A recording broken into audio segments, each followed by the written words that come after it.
जनता TV देख रहे हैं आप। मैं आपके साथ दीक्षा शर्मा। बुलेटिन की शुरुआत करेंगे बड़ी खबर के साथ। बड़ी खबर आपको बताएंगे उत्तराखंड से जुड़ी इस वक्त की बड़ी खबर और बड़ी जानकारी बता रहे हैं, जहां पर सीएम पुष्कर सिंह धामी के आज कई कार्यक्रम प्रस्तावित है। देखिए, सबसे पहले मुख्यमंत्री अध्यक्षता में मंत्रिमंडल की बैठक हो रही है और इतना ही नहीं, सुबह 9:30 बजे सचिवालय में अहम बैठक हुई। केदारकांठा पर्यटन तीर्थाटन शीतकालीन महोत्सव 12:15 पर करीबन कार्यक्रम में शिरकत करते हुए नजर आने वाले। उत्तरकाशी महोत्सव में पहुंचेंगे सीएम 2:55 यानी कि करीबन 3 बजे शीतकालीन चारधाम यात्रा कार्यक्रम में शामिल होंगे और देवभूमि रजत उत्सव में भी शामिल होने वाले हैं मुख्यमंत्री पुष्कर सिंह धामी। उत्तरकाशी में कार्यक्रम में शामिल होंगे मुख्यमंत्री पुष्कर सिंह धामी। इस वक्त की बड़ी खबर आपको बता रहे हैं, आज मुख्यमंत्री पुष्कर सिंह धामी मंत्रिमंडल की बैठक की अध्यक्षता कर रहे हैं और आपको बताएं सचिवालय में ये अहम बैठक हुई सुबह 9:30 बजे। और केदारकांठा पर्यटन तीर्थाटन शीतकालीन महोत्सव जो कि दोपहर 12:15 पर होने वाला है, उत्तरकाशी महोत्सव में शिरकत करते हुए नजर आएंगे सीएम। और दोपहर करीबन 3 बजे शीतकालीन चारधाम यात्रा का जो कार्यक्रम है उसमें भी शिरकत करेंगे। देवभूमि रजत उत्सव, आपको बताएं कि उत्तराखंड अपना रजत उत्सव मना रहा है और ऐसे में मुख्यमंत्री पुष्कर सिंह धामी लगातार कार्यक्रम में शिरकत करते हुए नजर आने वाले। लेकिन आज उत्तरकाशी में आयोजित कार्यक्रम में शिरकत करते हुए नजर आएंगे मुख्यमंत्री। ये अहम जानकारी आपको बता रहे हैं, आज मुख्यमंत्री 9:30 बजे सचिवालय में अहम बैठक की अध्यक्षता करते हुए नजर आए मंत्रिमंडल की और केदारकांठा पर्यटन तीर्थाटन शीतकालीन महोत्सव में भी शिरकत करते हुए उत्तरकाशी में नजर आने वाले हैं। मुख्यमंत्री पुष्कर सिंह धामी आज कई कार्यक्रमों में प्रस्तावित दौरे पर नजर आने वाले हैं। उत्तरकाशी और देवभूमि रजत उत्सव में भी शिरकत करते हुए नजर आएंगे। उत्तरकाशी में कार्यक्रमों में शामिल होंगे मुख्यमंत्री पुष्कर सिंह धामी और उससे पहले सीएम पुष्कर सिंह धामी ने सुबह 9:30 बजे मंत्रिमंडल की बैठक की अध्यक्षता की। और आपको बताएं कि इसके बाद उत्तरकाशी में भी कार्यक्रम का जहां आयोजन किया गया है वहां पर पहुंचते हुए नजर आने वाले। ये बड़ा अपडेट आपको बता रहे हैं मुख्यमंत्री पुष्कर सिंह धामी। आज कई कार्यक्रम प्रस्तावित मुख्यमंत्री के और ऐसे में काफी महत्वपूर्ण संभावना जताई जा रही है कि मुख्यमंत्री पुष्कर सिंह धामी कार्यक्रम को संबोधित करते हुए भी नजर आएंगे। उत्तरकाशी में कार्यक्रम का आयोजन किया गया है। और देहरादून से हमारे संवाददाता अरुण सैनी और भी ज्यादा जानकारी के साथ जुड़ गए हैं। अरुण, जिस तरीके से मुख्यमंत्री पुष्कर सिंह धामी आज कई कार्यक्रम में व्यस्त रहने वाले हैं, फिलहाल क्या कुछ जानकारी कहां तक पहुंचे हैं मुख्यमंत्री? जी बिल्कुल, मुख्यमंत्री पुष्कर सिंह धामी आज उत्तरकाशी के दौरे पर है और उत्तरकाशी में आज पर्यटन और तीर्थाटन शीतकालीन महोत्सव जो है उसमें प्रतिभाग मुख्यमंत्री पुष्कर सिंह धामी करेंगे और वहां पर जो है जनता को भी संबोधित करेंगे। जिस तरीके से प्रदेश में पर्यटन को तीर्थाटन को लगातार बढ़ावा देने की जो मुहिम भी चल रही है और लगातार मुख्यमंत्री इस पर जोर भी देते हैं, तो उसको लेकर के भी आज ये कार्यक्रम है। उस कार्यक्रम में शिरकत मुख्यमंत्री पुष्कर सिंह धामी करेंगे और इसी के साथ ही फिर जो है मुख्यमंत्री पुष्कर सिंह धामी के उत्तरकाशी में ही और भी कई कार्यक्रम है, जिसमें कि दोपहर 3 बजे मुख्यमंत्री देवभूमि रजत उत्सव एवं शीतकालीन चारधाम यात्रा कार्यक्रम में भी शामिल होंगे, क्योंकि प्रदेश में अब शीतकालीन चारधाम यात्रा शुरू की, तो उसमें भी मुख्यमंत्री पुष्कर सिंह धामी शामिल होंगे। और आने वाले समय में शीतकालीन यात्रा को जिस तरीके से प्रदेश में बढ़ावा दिया जा रहा है और लगातार उसमें श्रद्धालुओं की संख्या में भी इजाफा हो रहा है, उसको लेकर उसकी तैयारियों को लेकर के भी और तमाम कार्यक्रम जो होने हैं उसको लेकर के भी मुख्यमंत्री पुष्कर सिंह धामी कार्यक्रम में शिरकत करेंगे। इस तरीके से आज की कार्यक्रम मुख्यमंत्री पुष्कर सिंह धामी के रहने वाले हैं। जी अरुण, अगर बात करें जिस तरीके से पर्यटन को तो बढ़ावा दे ही रही है धामी सरकार, लेकिन उत्तरकाशी को क्या कुछ बड़ी सौगात देते हुए नजर आ सकते हैं यहाँ पर मुख्यमंत्री? जी बिल्कुल, देखिए मुख्यमंत्री की जो लगातार दौरे लग भी रही हैं, कल भी अल्मोड़ा के दौरे पर मुख्यमंत्री पुष्कर सिंह धामी का 2 दिवसीय अल्मोड़ा के दौरे पर भी मुख्यमंत्री रहे हैं, तो ऐसे में आज उत्तरकाशी के भी दौरे पर है। ऐसे में कई बड़ी सौगात उत्तरकाशी को मुख्यमंत्री पुष्कर सिंह धामी दे सकते हैं। कई घोषणाएं भी वहां से जो है आने वाले उत्तरकाशी के विकास के लिए मुख्यमंत्री पुष्कर सिंह धामी कर सकते हैं। जी ठीक है अरुण, बने रहिए हमारे साथ। ये बड़ी खबर आपको बता रहे थे, जहां पर केदारकांठा पर्यटन तीर्थाटन की जो मुख्यमंत्री धामी है वो उत्तरकाशी महोत्सव में शिरकत करने वाले हैं। शीतकालीन चारधाम यात्रा कार्यक्रम में भी शिरकत करेंगे। कहीं ना कहीं शीतकालीन चारधाम यात्रा को जिस तरीके से धामी सरकार की ओर से बढ़ावा दिया जा रहा है, ऐसे में महत्वपूर्ण हो जाता है मुख्यमंत्री का कार्यक्रम में शिरकत करना। उत्तरकाशी में अब से थोड़ी देर में मुख्यमंत्री पुष्कर सिंह धामी पहुंचते हुए नजर आएंगे उत्तरकाशी, जहां पर बड़ी सौगातें और घोषणाएं भी मुख्यमंत्री की ओर से की जा सकती है। देहरादून से बड़ी खबर आपको बता रहे हैं, जहां पर आज मुख्यमंत्री कई कार्यक्रमों में व्यस्त रहने वाले।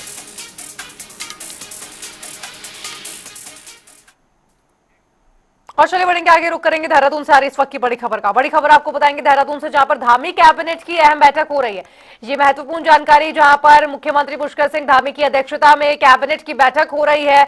और इतना ही नहीं, आपको बताएं सीएम धामी की अध्यक्षता में जब बैठक हो रही है तो कैबिनेट बैठक में कई मंत्री मौजूद हैं। मंत्री धन सिंह रावत, रेखा आर्या, सतपाल ब्रह्मचारी महाराज शामिल है। कैबिनेट मंत्री सुबोध उनियाल और गणेश जोशी भी मौजूद रहे हैं। कई महत्वपूर्ण प्रस्तावों पर मुहर लगी है। बढ़ते वन्यजीव हमलों पर फैसला, अधिवक्ता, कर्मचारी और सेवा नियमावली से जुड़े मुद्दे रहे हैं। ये बड़ी खबर आपको देहरादून से बता रहे हैं, जहां पर धामी कैबिनेट की बैठक हुई है और बैठक में कई महत्वपूर्ण जो फैसले हैं उन पर मुहर लगती हुई भी नजर आ सकती है। ये संभावना जताई जा रही है कि कैबिनेट की बैठक में कार्मिक नीतियों के साथ ही स्वास्थ्य, शिक्षा और पर्यटन समेत अन्य विभागों के तमाम महत्वपूर्ण प्रस्तावों पर मुहर लग सकती है। और देहरादून से हमारे संवाददाता लगातार हमारे साथ बने हुए अरुण, जिस तरीके से धामी कैबिनेट की बैठक की अध्यक्षता कर रहे हैं तो महत्वपूर्ण हो जाता है। और ऐसे कौन से ऐसे फैसले हैं जिन पर आज कैबिनेट की बैठक में मुहर लगती हुई नजर आई है? मुख्यमंत्री पुष्कर सिंह धामी की अध्यक्षता में हुई, जिसमें कि करीब 11 प्रस्ताव बैठक में आए और 11 प्रस्ताव को मोहर लगी, जिसमें कि 4 प्रस्ताव जो है वो स्वास्थ्य विभाग के थे और जिसमें कि वित्त विभाग और कृषि विभाग से जुड़े हुए भी कई प्रस्ताव बैठक में आए। अभी जो है प्रेस कॉन्फ्रेंस जो है वो चल रही है। तमाम जो प्रस्ताव आए हैं उन प्रस्तावों का ब्रीफिंग जो है वो चल रही है। और जिसमें कि अभी तक का अगर देखा जाए तो धराली में जो आपदा आई उसको लेकर के वहां पर जो धराली के सेब के किसान हैं उनके लिए बड़ा फैसला लिया गया है और सेब के जो दाम है वो तय किए गए हैं, जिसमें कि रेड डिलीशियस जो सेब है उसके 45 रुपए उसकी रकम तय की गई है और जो अन्य सेब है उसकी 51 रुपए, जो अर्बल क्वालिटी का सेब होता है उसकी 51 रुपए जो है कीमत वो निर्धारित की गई है। इसी के साथ ही स्वास्थ्य विभाग में भी कई फैसले लिए गए और इसी के साथ ही जो है वो वित्त विभाग में भी कई प्रस्ताव आए। तो ऐसे में इसी के साथ ही उत्तराखंड में जो कलाकार हैं और लेखक हैं उनकी पेंशन में भी बढ़ोतरी जो है वो की गई है। पहले अब जो भी बढ़ोतरी की गई थी और अब उनकी जो मासिक पेंशन है उसमें 6,000 वो कर दी गई है। तो उसमें भी बढ़ोतरी जो है मंत्रिमंडल की तरफ से की गई है। उस प्रस्ताव पर भी मुहर लगी। ऐसे में अब और भी कितने प्रस्ताव हैं और कुछ ही देर में सभी प्रस्ताव जो है वो निकलकर सामने आ जाएंगे। अन्य किन प्रस्ताव पर जो है मुहर कैबिनेट में लगे है। जी अरुण, अगर बात करें कर्मचारियों की स्वास्थ्य बीमा योजना का मामला, जो कि लंबे समय से लंबित पड़ा हुआ था, माना जा सकता है कि उस पर भी कैबिनेट की मंजूरी या मुहर लगती हुई नजर आई, क्योंकि लगातार कर्मचारियों की ओर से बीमा योजना, जो स्वास्थ्य बीमा योजना के कर्मचारी उनकी ओर से मांग की जा रही थी सरकार से, तो अब ऐसे में माना जा सकता है कि कैबिनेट की मुहर लगी हो? जी बिल्कुल, देखिए जो स्वास्थ्य बीमा योजना है जिसमें कि कर्मचारी लगातार मांग भी कर देता है, ऐसे में वो प्रस्ताव भी बैठक में जो है आया है। और अभी जैसे कि अभी जो प्रेस कॉन्फ्रेंस हो चल रही है कुछ ही देर में तमाम प्रस्ताव जो और भी है वो निकलकर सामने आ जाएंगे। 11 प्रस्तावों पर कुल आज कैबिनेट में मुहर लगी है, जिसमें कि 4 स्वास्थ्य विभाग के प्रस्ताव थे, तो इसमें से एक प्रस्ताव ये भी है। और ऐसे में और भी क्या कुछ फैसला लिया गया है वो तमाम चीजें भी कुछ ही देर में निकल के सामने आएंगी। जी अरुण, लेकिन महत्वपूर्ण जानकारी ये भी निकल के सामने आ रही है कि धामी मंत्रिमंडल की बैठक में श्रीनगर मेडिकल कॉलेज के कर्मचारियों के समान काम समान वेतन का लाभ दिए जाने पर भी मुहर लग सकती है। इसको लेकर भी चर्चा की गई है, क्योंकि महत्वपूर्ण विषय है जिसकी मांग लंबे समय से की जा रही थी। जी बिल्कुल, देखिए स्वास्थ्य विभाग से जुड़े हुए कई प्रस्ताव आज बैठक में आए भी हैं, उन प्रस्ताव पर मुहर भी लगी है। तो ऐसे में 4 प्रस्ताव जो हमने बताया, 4 प्रस्ताव कैबिनेट की बैठक में आए, जिसमें कि चाहे वो गोल्डन कार्ड धारक हो या फिर इसमें की एक प्रस्ताव ये भी है कि जो स्पेशलिस्ट डॉक्टर है और जो सुपर स्पेशलिस्ट डॉक्टर है, प्रोफेसर है, उनकी जो आयु सीमा है वो भी बढ़ाई गई है। वो 50 से जो 51 थी वो अब 60 जो है वो की गई है। तो इस तरीके के कई प्रस्ताव जो है बैठक में आज आए भी हैं। जी अरुण, बहुत बहुत शुक्रिया आपका तमाम जानकारी पर अपडेट साझा करने के लिए। आपसे थोड़ी ही देर में प्रेस ब्रीफिंग चल रही है, आपके सामने होगा कि कौन से ऐसे 11 प्रस्ताव हैं जिन पर मुहर लगती हुई कैबिनेट की बैठक में नजर आई है। और स्वास्थ्य और शिक्षा विभाग से जुड़े ऐसे कई मुद्दे थे जिन पर कैबिनेट की बैठक में चर्चा होती हुई नजर आई। अब देखना होगा थोड़ी ही देर में कि कौन से ऐसे फैसले हैं जिन पर मुहर लगी है।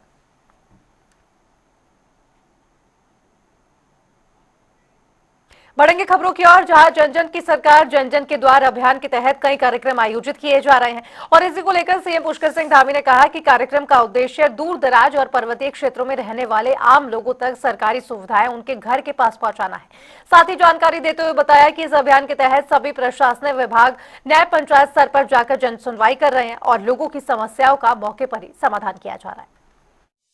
भी कार्यक्रम में शामिल हुए थे, लगातार फीडबैक भी ले रहे हैं, कल भी नए आंकड़े सामने आए हैं। किस तरह से देख रहे हैं, कितना निस्तारण हो पा रहा, लोग किस तरह क्या फीडबैक दे रहे हैं? जन जन की सरकार, जन जन के द्वार, ये कार्यक्रम आम जनता और सामान्य जनता, दूर दराज के क्षेत्रों में रहने वाले सामान्य लोगों को सुविधा मिले, उनके घर के पास सरकार पहुँचे, सभी विभाग पहुँचे, उसको लेकर ये कार्यक्रम किया जा रहा है। और सभी हमारे जितने भी राज्य के प्रशासनिक विभाग हैं, सभी प्रशासनिक विभाग और जिलाधिकारी स्वयं न्याय पंचायत स्तर पर जाकर सभी की जन सुनवाई कर रहे हैं, समस्याओं को सुन रहे हैं और उनका वहाँ पर तत्काल समाधान कर रहे हैं। क्योंकि हमारे राज्य में बहुत सारे स्थान ऐसे हैं, अगर मैं बात करूं चमोली जनपद की, देवाल से गोपेश्वर आने में पूरा दिन लग जाता है और 2 दिन का समय आने जाने में ही खर्च हो जाता है, चक्कर लगाने पड़ते हैं। इसी प्रकार से अगर पिथौरागढ़ में मैं धारचूला से आगे गुंजी, नाबी, ऐसे अनेक स्थान हैं, इन स्थानों से पिथौरागढ़ आते में कम से कम 2 दिन का समय आने जाने में लग जाता है। तो ऐसे में जनता की समस्याओं का तत्काल वहीं पर समाधान हो जाए, उनको कार्यालयों को चक्कर न लगाना पड़े, बेफजूल अपना खर्चा न करना पड़े। और सभी विभागों को ये कहा गया है, मैं स्वयं भी इसकी मॉनिटरिंग कर रहा हूँ, हमारे सभी माननीय मंत्रीगण भी अपने अपने अलग अलग जो व्यवस्थाएं बनी हैं उन जिलों का भ्रमण भी करेंगे, उनकी समीक्षाएं भी करेंगे, हमारे विधायकगण भी कर रहे हैं, अन्य जनप्रतिनिधि भी कर रहे हैं। सभी लोग जाकर जनता को उन केंद्रों तक लाने का, कैंपों में लाने, उनका सहयोग करके उनकी समस्याओं के निस्तारण का काम कर रहे हैं। और 50,000 से भी ज़्यादा लोगों ने अभी तक इन कैंपों में भाग ले लिया है, बड़ी संख्या में लोग आ रहे हैं और ये अनवरत रूप से 45 दिनों तक ये कार्यक्रम चलने वाला है।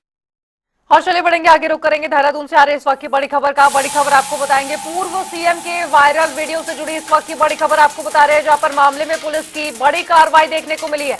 हरीश रावत की तहरीर पर वीडियो को लेकर एफआईआर दर्ज की जा चुकी है। आईटी एक्ट और बीएनएस की धाराओं में मामला दर्ज किया गया है। धारा 66D, 196 और 353 के तहत मुकदमा कायम है। हरदा का AI generated video social media page पर वायरल था। वीडियो को लेकर बीजेपी मीडिया प्रभारी ने प्रतिक्रिया भी दी थी। कांग्रेस के नेताओं पर आरोप लगाए गए थे, कांग्रेस पार्टी के नेताओं ने ही वीडियो वायरल किया है, ये बीजेपी की ओर से लगातार आरोप लगाए जा रहे थे और अब ऐसे में हरीश रावत की ओर से एफआईआर दर्ज करवाई गई है। मैं पहले ही स्पष्ट कर चुका हूं कि भारतीय जनता पार्टी के द्वारा किसी की छवि को खराब करने के लिए कोई कार्य नहीं किया गया, न हमारी पार्टी की ऐसी मंशा कभी रहती है। लेकिन जिस तरह से कांग्रेस पार्टी का जो अंतर्द्वंद चल रहा है, तो हो सकता है कांग्रेस पार्टी के द्वारा ही इसको बना करके सोशल मीडिया पर डाला गया हो। इसकी जांच होनी चाहिए और बाकी जनता की अदालत में दूध का दूध, पानी का पानी होता है, उस पर भी आदरणीय हरीश रावत जी को भरोसा करना चाहिए। अच्छा, हरीश रावत का ये कहना भी। तो वहीं उत्तराखंड के गांधी कहे जाने वाले महान राज्य आंदोलनकारी इंद्रमणि बडोनी की जयंती पर मुख्यमंत्री पुष्कर सिंह धामी ने आवास में उनके चित्र पर पुष्प अर्पित कर श्रद्धांजलि दी। इस अवसर पर मुख्यमंत्री ने उनके राज्य निर्माण आंदोलन में दिए गए अमूल्य योगदान को भी याद किया। देहरादून से ये तस्वीरें आपको दिखा रहे, राज्य आंदोलनकारी बडोनी की जयंती पर उन्हें नमन किया गया। तो वहीं चमोली के पोखरी विकास खंड में स्कूल परिसरों के पास हुए भालू हमले की घटनाओं पर मुख्यमंत्री पुष्कर सिंह धामी ने गंभीरता से संज्ञान लिया। उन्होंने भालू हमले में घायल हुए छात्र से फोन पर बात कर उसका हालचाल जाना और शीघ्र स्वस्थ होने की कामना की। मुख्यमंत्री धामी ने कहा कि राज्य सरकार इस कठिन समय में पीड़ित परिवार के साथ मजबूती से खड़ी है। उन्होंने आश्वासन दिया कि उपचार और सुरक्षा के स्तर पर कोई कमी नहीं आने दी जाएगी। हेलो, हाँ नमस्ते, कैसे हो आरव?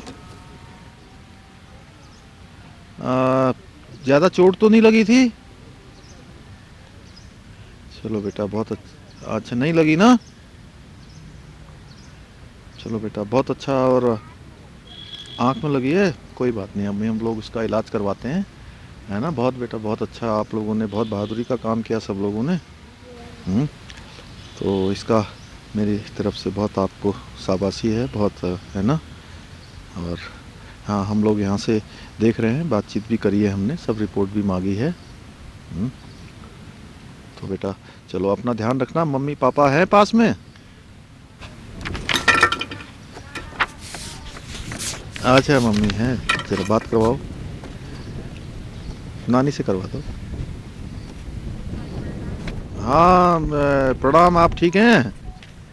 नहीं वो हम लोग कर रहे हैं, मैंने माननीय केंद्रीय मंत्री जी से भी अनुरोध किया है, जो भारत सरकार के इसमें वन विभाग के नियम हैं, हमने कहा भी किसी में।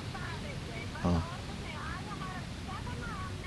हाँ हाँ, नहीं नहीं बिल्कुल ठीक बात है, नहीं करते हैं मैं जी। नहीं ठीक है, मैं बात करता हूँ, ठीक है, ठीक है, हैं अपना ध्यान रखना, बहुत अच्छा बेटा, फिर मैं कभी मिलता हूँ, है ना। और अपने घर में अपने मम्मी पापा को भी, सबको मेरी तरफ से उनको भी मेरी नमस्ते बोलना, ठीक है। हाँ बेटा ठीक है, चलो घबराना नहीं है, अच्छे से दवाई कर ली ना जो चोट लगी थी? अच्छा ठीक है बेटा, ठीक है, ठीक है बेटा, ठीक है, नमस्ते, प्रणाम। नहीं, उन बच्चों की निश्चित रूप से बहुत उन्होंने हिम्मत का काम किया है। आरव और दीपिका, आज मैंने दोनों ही बच्चों से बात की थी और सच में उनकी मैं हिम्मत की बहुत सराहना करता हूँ, प्रशंसा करता हूँ, उनके सबके उज्जवल भविष्य की कामना करता हूँ।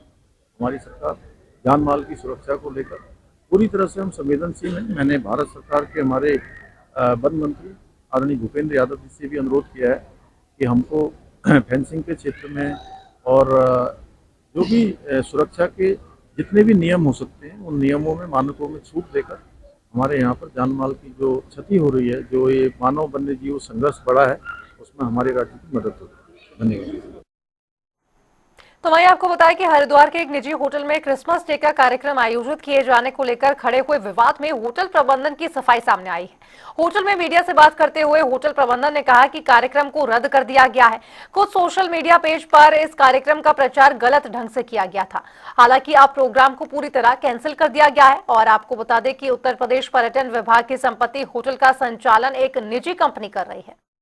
हमने रखा था 24 तारीख को यहाँ पे, जिस पे हम लोग बच्चों के लिए कुछ गेम्स वगैरह करवाना चाह रहे थे और उसमें था हमारे लिए बच्चों को हम कपकेक्स बनाना सिखा रहे थे, उनके लिए कुछ मैजिक शो वगैरह रखा हुआ था और इसी तरह के कुछ कार्यक्रम थे जिसमें हमारे वहाँ गंगा जी की पूजा अर्चना होनी थी, आरती होनी थी और उसके अलावा हमारे वहाँ भजन संध्या होनी थी। उसको लेकर थोड़ा सा कन्फ्यूज़न रहा है कई लोगों के बीच में, संत समाज के बीच में भी, तो इस वजह से आयोजन जो है अभी हमने पोस्टपोन कर दिया है। इसका प्रचार जो रहा वो थोड़ा सा क्रिसमस। तो वहीं अनुसूचित जाति के व्यक्तियों तक केंद्र और राज्य सरकार की जन कल्याणकारी योजनाओं का लाभ सुनिश्चित करने के लिए जिला सभागार में समीक्षा बैठक आयोजित की गई। बैठक की अध्यक्षता उत्तराखंड अनुसूचित जाति आयोग के अध्यक्ष मुकेश कुमार ने की। उन्होंने अधिकारियों को दिशा निर्देश दिए कि अंतिम छोर पर बसे पात्र लाभार्थियों तक योजनाओं का लाभ हर हाल में पहुंचे और किसी भी स्तर पर लापरवाही न हो। योजनाओं के प्रचार प्रसार, पारदर्शिता और प्रभावी क्रियान्वयन पर विशेष जोर दिया गया। देखिए, सरकार जन जन के द्वार हमारी आदरणीय मुख्यमंत्री पुष्कर सिंह धामी जी के नेतृत्व में काम कर रही है। उसी के तहत आयोग अपनी समीक्षा बैठक करता रहता है और माननीय मुख्यमंत्री जी का निर्देश है कि गरीब व्यक्तियों को सरकार का लाभ पहुँचे और अंतिम छोर के व्यक्ति का विकास हम कर पाएँ। उसी के तहत आज हमारी समीक्षा बैठक थी। कई विभागों ने बहुत अच्छा काम किया है और कई जिन जिन विभागों को हमने पाया कि वो सही रिपोर्ट नहीं लेकर आए थे, क्योंकि कुछ अधिकारी हमारे जो शिविर चल रहे हैं उनके नोडल अधिकारी भी हैं और वो वहाँ पर। तो वहीं देहरादून पुलिस लाइन में सैनिक सम्मेलन आयोजित किया गया। इस दौरान एसएसपी अजय सिंह ने उत्कृष्ट कार्य करने वाले 56 पुलिसकर्मियों को प्रशस्त्र पत्र देकर सम्मानित किया। सम्मेलन में एसएसपी ने पुलिसकर्मियों की समस्याएं सुनी और उनके समाधान का आश्वासन दिया। वहीं एसएसपी अजय सिंह ने कहा कि अनुशासन, कर्तव्यनिष्ठा और जनसेवा ही पुलिस की सच्ची पहचान है।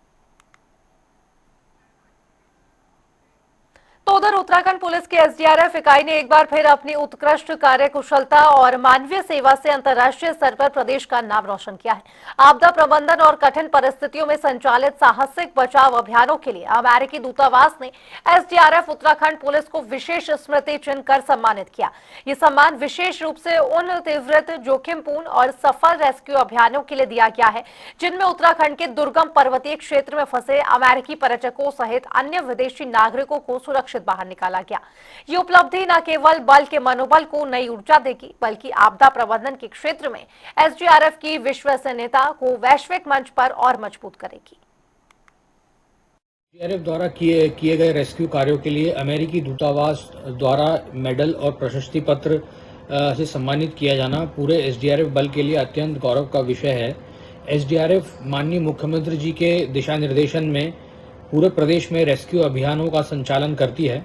यह सम्मान चमोली के माउंट चौखंबा, बद्रीनाथ क्षेत्र के वसुधारा और गंगोत्री जैसे दुर्गम उच्च हिमालय क्षेत्रों में किए गए सफल रेस्क्यू ऑपरेशनों तथा अमेरिकी व अन्य विदेशी नागरिकों की सुरक्षित सहायता के लिए दी गए सेवाओं की अंतर्राष्ट्रीय सराहना है।